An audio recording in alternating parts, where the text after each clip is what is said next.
Bonjour les enfants. Aujourd'hui, je vais vous narrer la pathétique histoire du roi Midas. Il était une fois un roi grec du nom de Midas qui régnait sur la Phrygie.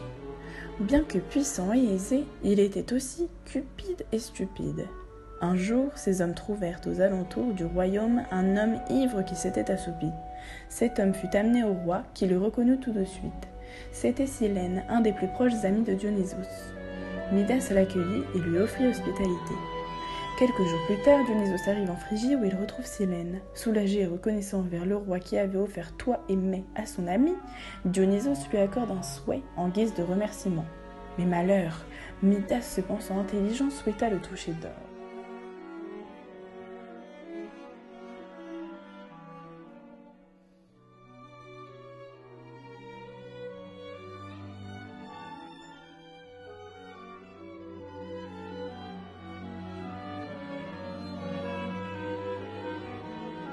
Après cet effort de tout transformer en or dans son royaume, il voulut se remplir la panse.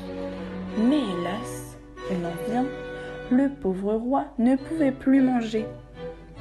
En croquant dans son poulet, il manqua de se casser une dent.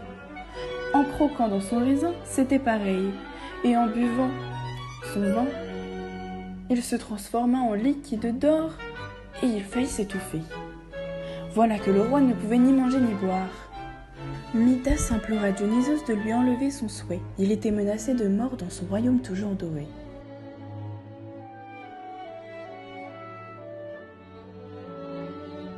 Dionysos lui donna la solution. Se rendre au fleuve du Pactole, s'y baigner et remonter jusqu'à sa source pour s'y laver entièrement.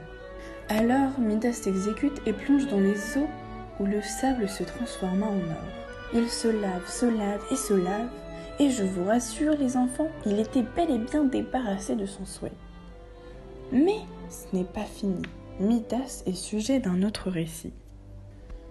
Il se promenait dans la forêt quand il rencontra Apollon et Pan qui ne savaient pas se départager, dire qui faisait la plus belle musique. Midas se fit désigner comme arbitre et il eut le malheur de préférer la musique de Pan. Apollon, déshonoré, lui fit pousser des oreilles d'âne.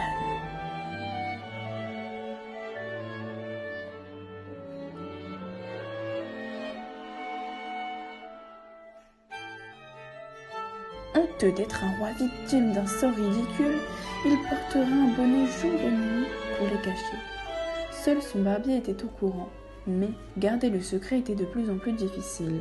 Un roi aux oreilles d'âne, c'est quand même du jamais vu. Pour se soulager, il creusa un trou dans la terre au milieu des roseaux et cria dedans « Le roi Midas a des oreilles d'âne !» Puis il reboucha le trou. Mais les réseaux répétèrent le secret en bruissant si bien que tout le royaume finit par apprendre le secret. Toute la population se moqua alors de Midas qui perdit toute crédibilité. La légende dit qu'il tua son barbier et mit fin à ses jours en s'empoisonnant avec du sang de taureau.